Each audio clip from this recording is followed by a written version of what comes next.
All right, guys. Well, here we go. Season 2. Season 2. They said it couldn't be done. They said we wouldn't last 1, and here we are, starting 2. Who is they? I never heard from the they. Yeah. The haters. The haters. Okay. There are some of them, but Sure. overwhelmingly way more supporters. Absolutely. My mom always told me if a kid was mean to me that they were just jealous of me. I like the way you started to say that. You're like, my mama always told me. It was one of those, but you straightened it out at the end. My daddy said. Mama told me. Well, it's very early, so thank you guys for accommodating my busy fall schedule. I had to bribe them to come here with coffee this early because we don't have time to do it at any other point. It's okay. It's delicious. Cheers. In the eye. Look me in the eyes. Look me in the eyes. Listeners, if you're not doing that when you cheers, you should be. For those who can't Garrison, look me in the eyes.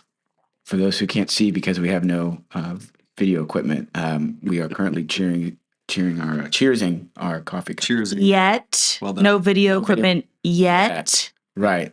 Who knows? That could be season 3. Who knows?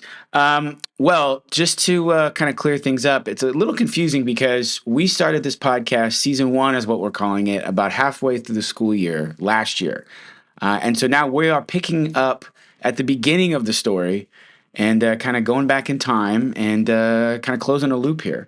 Yeah, because our first episode was imperialism. Right. It was imperialism at the end of the 19th century. And so we've got a lot more ground to cover.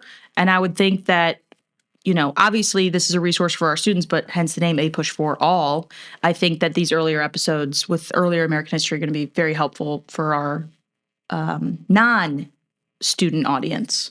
Yeah. Fill in the gaps. Like I said before, these people have been contacting me all summer. They've been chomping at the bit, if you will. What gives? What's going on with early American history? We found out. Did we say this last episode that we've gone international? That we have a Canadian listener, at least one. We've heard that we have one Canadian listener at least. So that qualifies us as an international podcast. Yeah, and we take this big responsibility pretty seriously. We're going to give the people what they want, and it's going to start right now.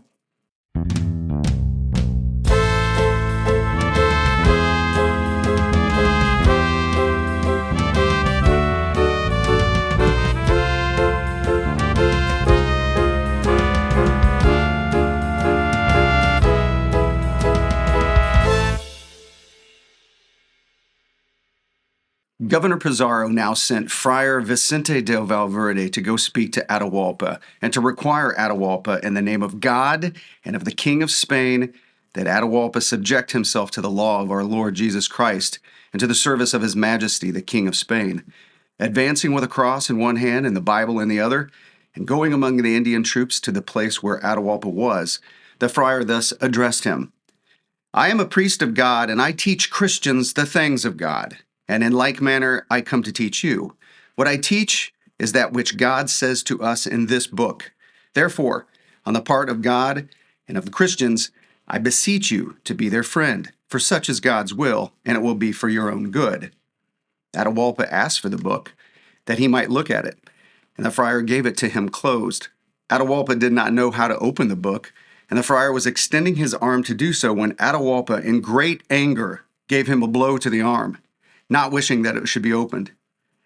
Then he opened it himself, and without any astonishment at the letters and paper, he threw it away from him 5 or 6 paces, his face a deep crimson. The friar returned to Pizarro, shouting, Come out, Christians! Come out at these enemy dogs who reject the things of God.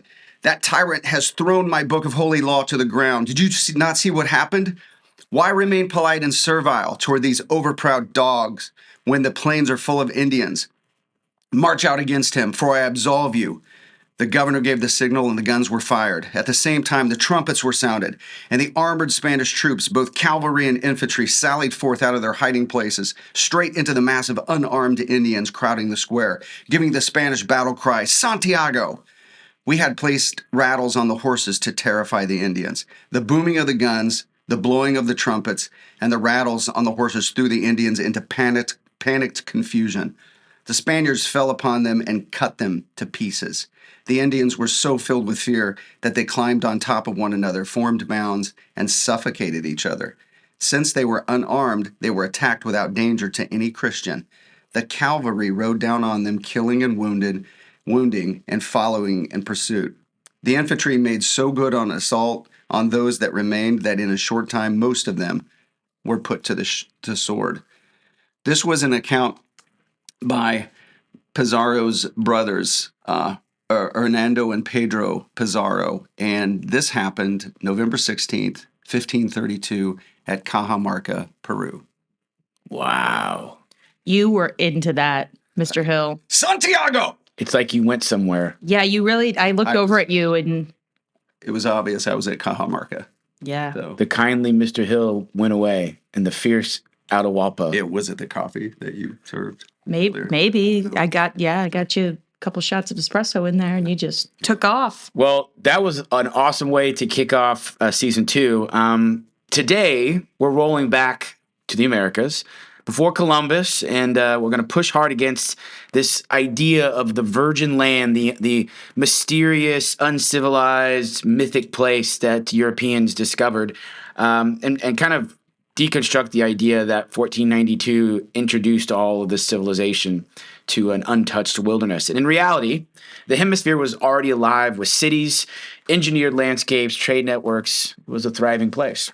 Yeah, so if you picture emptiness, erase that out of your mind because we're going to be talking about Cahokia's mound building. We're going to be talking about Tenochtitlan's causeways and Pueblo towns in the American Southwest humming in the desert. So, these are sails on the horizon, with Europeans arriving, a friar with a pen sharper than a sword. We'll talk about who that is, and a revolt that sends Spain packing eventually. So that's going to be our story today. Surprising cities, world-shifting encounters, and voices that refuse to be footnotes.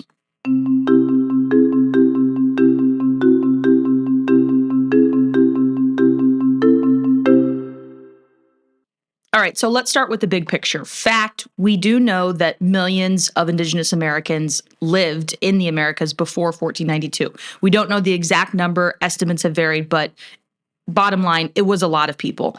And there were a lot of distinct, unique civilizations all the way from the Andes up toward the Mississippi. And in Mesoamerica, in the Andes, complex states, you would recognize these: the Maya, the Aztec, the Inca. They built cities, they developed calendars, they created road systems. But north, what we would consider of Texas today, north of that, population density started to decrease. It wasn't, as robust as it was in Central and South America, but this complexity didn't disappear for those civilizations. People in the Mississippi Valley built chiefdoms around mound centers. In the Southwest, Pueblos raised multi-story villages and engineered water use. And then in the Northeast, villages practiced mixed agriculture and foraging with matrilineal kin networks. And, one tribe that's going to come out of this will be the Iroquois. And the Iroquois can create a really impressive confederacy that actually early Americans are going to adopt, some of the ideas for our system of government from them. So a perfect antidote to the virgin land myth is, of course, Cahokia. And for us, where we're at, this is big. I love Cahokia mounds, so much so that I have gone to Cahokia mounds just to walk. Because it's not far from where I grew up. So I'll sometimes I just go there and put in my headphones and just walk amongst the mounds. Yeah, but you put in the headphones, you don't feel the vibe, you don't test the air, you don't hear the noise around you, what could have been. I don't know. Miss Keltner had a lot of friends when she was a teenager, and so that's what the cool kids in Illinois would do. They go walk among the mounds. I'm obsessed with Cahokia mounds. It's a very cool place. It's incredible. Well, for good reason, because in truth, it is one of the coolest historical sites in North America that most people don't even know exists. But what it is, it's an urban center of a large network of peoples. We call them the Mississippian mound culture. It's outside of St. Louis, if you're not familiar. Like we said, we have international listeners now, so they might not be entirely familiar with the area. Good point. But right across the river is where Cahokia was located. And at its height, somewhere around 1100, 1200 AD, there was... hey, let's use CE. CE. Common Era. You're right. Common Era. You're right. Common Era. that's when Cahokia really reached its zenith, and it was somewhere between 30 and 40,000 people with a number of suburbs and satellites. They think St. Louis was a satellite suburb of the city center. It was larger at the time than any city in North America north of Mexico until Philadelphia in the 1780s, and it was similar in size to London and Paris at roughly the same time period. So how impressive was this place? Well, Monk's Mound, the sort of the epicenter of the city, at its base was wider than the Egyptian pyramids. Yeah, and you can still walk up Monk's Mound, and many people use it as a way to work out. That would be a good workout. Like you go there. That's quite a hike. I think it's also a place that lonely teens go to kind of contemplate things. It's a great view of St. Louis City from the top of that mound, and I'd be lying if I said I haven't spent some time up there just looking out into the distance, thinking like, what am I doing with my life? What am I gonna do with my life? How big could this podcast get? Actually, I have not been there since we started the podcast because they were closed for a long time. They've done a whole remodel of their interpretive center. Yeah. What if someday we recorded a live show from a top? Do they allow you to go up there and like put a picnic blanket down and just kind of like take all that? It's pretty free there. Like you'll see people with weights on their ankles and, they're all just as the Cahokia going up and down. Yeah. Like, oh, this was our sacred ritual mound. Right. We hope you're, weights. sweating a lot and getting a good workout in. Yeah. All right, let's keep going because our school starts in 36 minutes. So, and not to mention, or you mentioned it a little bit, in central Mexico, Tenochtitlan, the Aztec capital, was a metropolis of over 100,000 people. You're talking about 40,000 people. That's huge, right? In the day. 100,000 people with causeways, aqueducts, bustling markets by the time Cortés sailed in. Yeah, and so let's talk about what some historians have referred to this as. Historian William Denevan, he called the empty wilderness idea the quote unquote pristine myth, arguing that in 1492 there was a human-shaped landscape in the Americas. There were fields, there were orchards, there were terraces, there were controlled burns for agriculture, and there were towns. And that framing matters, right? If the land was already managed, then post 1492, change wasn't just contact, it was upheaval. And so these first peoples, it's important to kind of real quickly note before we move on that the first peoples of North America go incredibly far back in time, and we could spend probably a whole podcast just talking about these first peoples. But briefly, we note that there's this Clovis first model, trying to trace these first peoples as they came across the Bering Strait land bridge. They were probably big game hunters following the herds after the last ice age. But it probably even goes back even further now that we found these footprints in New Mexico. Did you guys see that? The footprints in the white sands? Unbelievable. Yeah, I have seen that. Probably like 30, maybe 35,000 years ago. So we are constantly rediscovering, or we're constantly changing our timeline about when these first peoples arrived. Right. In Monteverde, Chile, and the kelp highway. You can eat kelp. Yeah. Yes, that's actually pretty big on the internet right now. Is a certain type of kelp that's like circular shape and right. I think it keeps the bowels moving too. So wow, okay. Well, just wait for Garrison to finish his coffee. oh, she kelped you. You didn't even know it, bro. You got kelped. Okay. So this kelp highway, this like coastal migration hypothesis, if you will, moving by boats along rich Pacific shorelines, and you've got a more complex peopling of the Americas than just a single inland. There's a lot to discover here about the early Americas, but we're going to push forward and maybe get closer to 1492.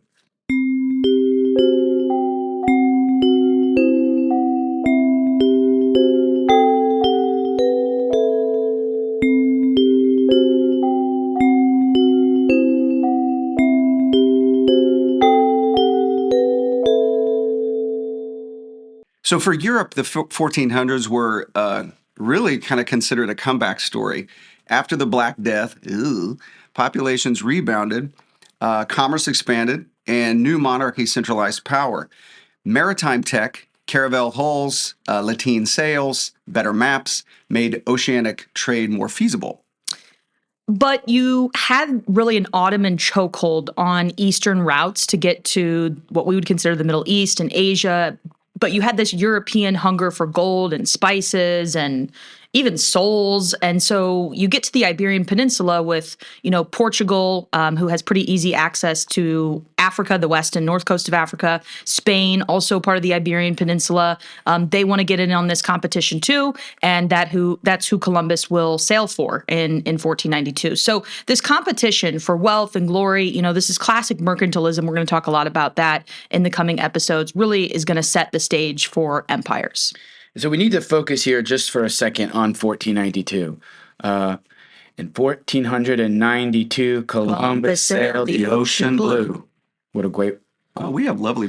Great. That was great. That was great. Okay, so 1492, it's such a big year. Why? It's this big gamble that reorients the Atlantic world. Columbus believes he can reach Asia by sailing west. He miscalculates just a little bit. What a dummy. So he thinks if he just goes west, he'll eventually end up in the Indies. It's a nice little shortcut. But actually, even though he's able to persuade his backers, Isabella and Ferdinand of Spain, the three ships with the 90 men cross the Atlantic, but they land not in the Indies, but in today what we would call the Bahamas, which, okay. Oh, not right, bad. exactly. Worst places to land. Right. Yeah, right. Oh, are they? Oh, you were being facetious. Yeah, well, okay. I also think it's important for us to note that Columbus was not the first person to reach the Americas. It's just that, it really stuck with him. Yeah. What do you mean by yes?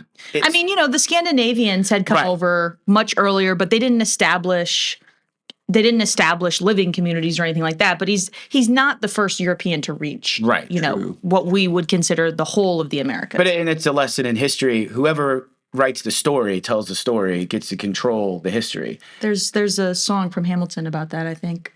Well, why don't you preview it for us? Oh, I couldn't possibly. Okay. Maybe later. We'll come back to it. In other words, the Scandinavians, they didn't really write anything down, and they didn't really make a big claim about what they discovered. Right. So it's Columbus who realizes eventually that he's done something remarkable in the fact that no one else really knew this place was here, and that begins his kind of path to fame and glory and why we still talk about him today. And the Scandinavians, they were big into fishermen, being fishermen, and so that's where we get Swedish fish. They are a preferred candy of mine. Yeah, that's the beginning. So you pick up with Spain, like you said, it sticks, right, for kind of the first time, I guess. And so Spain leans in on this. And within a generation, you've got Balboa crossing the Isthmus of Panama, that's 1513, to gaze at the Pacific. And Magellan's expedition completing the first circumnavigation, that's 1519 to 1522. Proof that the world is larger and the oceans are connected. The search for a route to Asian riches becomes something else, a hunt for wealth in the Americas themselves. So meanwhile, in the Americas, in central Mexico, the city, waiting at the center of this story is Tenochtitlan. And this is a lake-born metropolis that would top over 100,000 people by the year 1500 because chronology matters. So with causeways, schools, markets, and organized military, it is not a wilderness. It's not a pristine wilderness. It is a capital. And that matters when the first Spaniards push inland. So then you enter Hernan Cortés in 1518. 600 guys, steel weapons and armor, big deal, right? As the natives would find out. And an eye for politics. He recruits, I'm going to have to say... Tlaxcalcan. Yeah, you nailed it. Nice. Did I, though? Okay. Rivals of the Aztecs, and times his arrival with a swirl of local expectations about returning gods. Welcomed into the city, he seizes the advantage, but an Aztec counter-rebellion forces a retreat. The war isn't over. I always pause when I'm teaching this topic and say, this is... What if aliens arrived? And I show a scene from Independence Day when the aliens show up. And I'm like, how do you know this is going to go bad? Well, history tells us that when a ship arrives out of nowhere and they've got superior technology, things are about to go down. And unless Jeff Goldblum's there to like figure out a way to. I've got to go to the roof. I've got to see this. Yeah. The code. And the amazing thing when, like, I know for instance, when the Incas saw Pizarro and his men, and they saw horses the very first time, which obviously are not indigenous to the Americas, they thought men on horses, they thought that was all one creature. And so they were like, what fresh hell is this? Yeah, this is not good. This can't be good. Is it the kelp I ate? What the hell? You've been kelped. All right, so the real danger, though, to the Aztec and to other native peoples was the invisible armies that also arrived on these ships. And we're talking here about smallpox. It would break out and spread like a wildfire, likely carried by Spanish soldiers. I've even read that Spanish pigs might have carried. They're delicious. They are. They carry these diseases.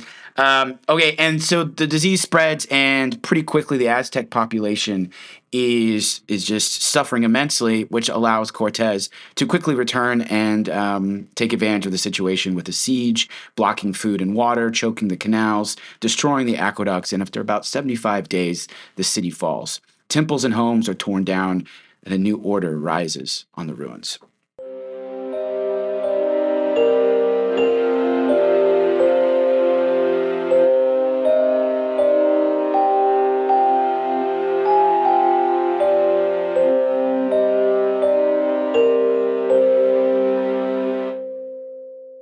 So again, conquest wasn't just swords and ships, it was institutions. The encomienda system granted Spaniards rights to tribute and labor from indigenous communities, an arrangement that often collapsed into coercion. And there were critics of this encomienda system pretty early on, and Spaniards themselves. And one such famous person was Bartolomeu de Las Casas, and he was a Dominican friar. And although he at one time participated in the encomienda system, he starts publicly, writing about the brutality of this system. And he, includes vivid images and vivid wording about victims being burned on wooden gridirons over slow fires. And these were really meant to shame Spain and defend native humanity. Las Casas' searing prose was written in part to move a Spanish king, but was later fed as anti-Spanish propaganda. It becomes known as the Black Legend. It becomes sort of manipulated and abused over time, but that doesn't mean that the real horrors that he wrote about weren't transpiring.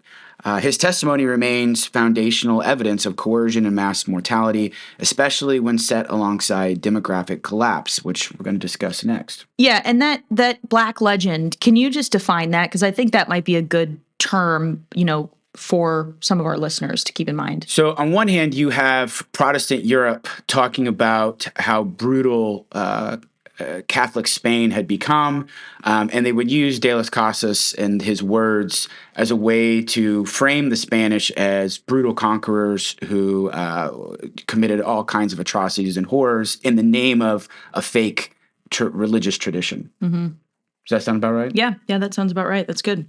Yeah, so then you have a religious aspect to this competition as well, right, with the Protestant Europe and Catholic Spain, of course. So as we said, with the experience of the Aztecs, the most consequential invader turns out to be disease.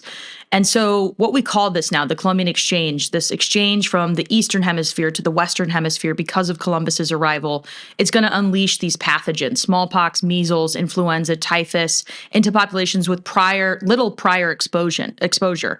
And historians debate, how large this impact was, but millions died. And estimates are that 90% of all of the indigenous population of the Americas died within a couple hundred years of the Europeans' arrival. I mean, that's huge. That has enormous social and political effects. Yeah, we talk about this in class. It's like no other factor was as monumental as the introduction of European diseases. But it wasn't one way, Ms. Kellner, the whole Columbian Exchange. Europeans gained maize, potatoes, tomatoes. Can you imagine Italian cuisine without tomatoes? It's an important fruit. Yeah, it's a fruit. Indeed. Beans and other items transforming old world diets and fueling population growth.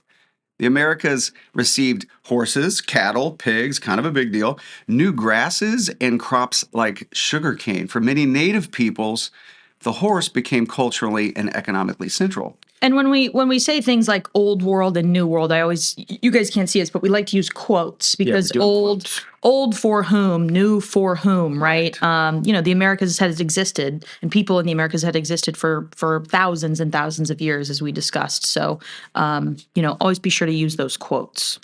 So these exchanges also reshaped identity. Colonists, mostly first men, intermarried, sometimes coercively, with native women. And over time, mestizos formed a large share of colonial populations.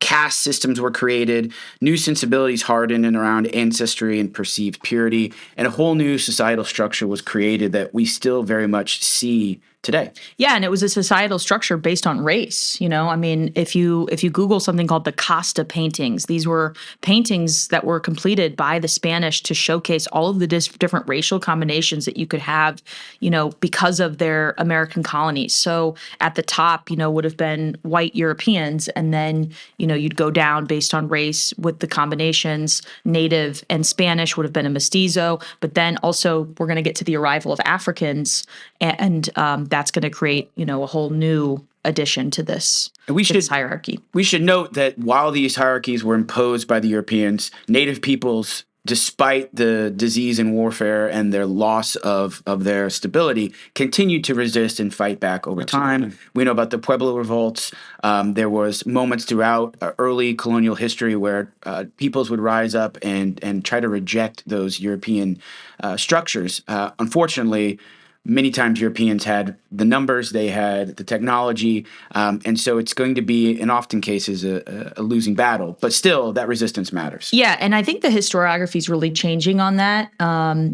What is the history of history? What have historians written about, these time periods? And the scholarship that's coming out is more on that resistance, not just about native peoples being, victims that had no control over their circumstances, although we know 90% of them are going to die from these diseases and, the warfare that's going to happen. There are plenty of examples of that resistance. In a word, agency. And I bring that word up constantly, and it reflects that newer scholarship that you mentioned, Ms. Kellner.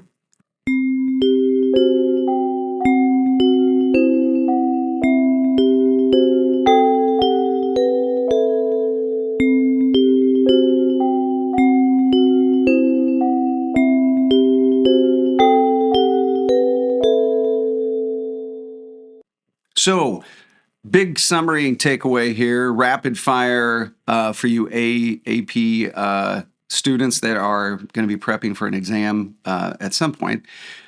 Pre-1492, diverse societies from Cahokia to Tenochtitlán disprove the virgin land myth, boom. Exploration causes, population rebound, commerce, state power, and technology drive Spain and Portugal outward, boom. Spanish Empire, conquistadors, encomienda, and mission systems. Las Casas as a critique. Boom. Columbian Exchange, disease, mortality in the Americas, crops and livestock transform both hemispheres. Mestizo societies emerge. Boom. There it is, right? Great first episode for season 2. We crushed it. Yeah. Even this early. It was the kelp. It was the kelp. The kelp is the help. That's on a t-shirt. That's on we're going global with that. Word of the episode is kelp. Kelp. Perfect. There it is. Thanks for tuning in to A Push for All, everybody. If you like this episode, be sure to subscribe on Spotify, Apple iTunes, YouTube. Leave us a review. Send us a message. Let us know what's going on. You can contact us at A Push for All on Instagram. Until next time, keep learning from yesterday to make sense of today.